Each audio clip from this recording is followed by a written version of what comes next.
everyone. Today we are going to see about in complex analysis a first property that if C equal to alpha plus I beta is a complex constant, then integral A to B C f t dt equal to C into integral of A to B f of t dt.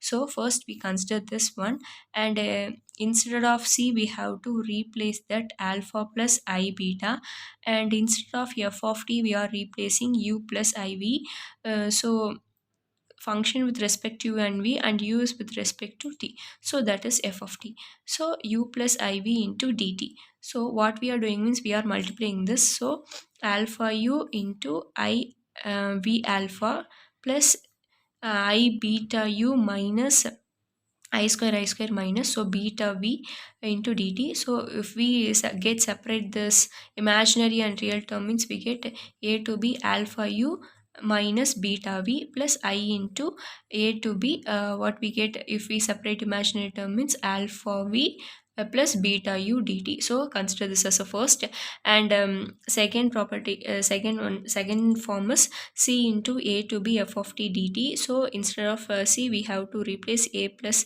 alpha plus I beta a to b u plus iv dt. So we are splitting the integral in two forms. So alpha plus I beta integral a to b u dt plus I into alpha plus I beta integral a to b v dt. So what we are doing means here we also split this terms.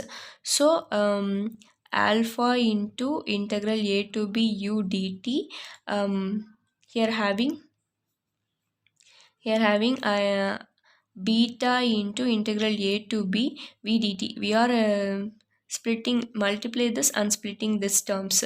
So this is in the form of alpha into a to b u dt plus I beta integral of a to b u dt, then plus I alpha integral of a to b v dt. I square is minus beta integral a to b v dt. So we are getting this, and if we take this terms, so alpha into u d integral a to b u dt minus beta integral a to b v dt plus, if we take these terms, so I beta integral a to b u dt plus I alpha integral a to b v dt.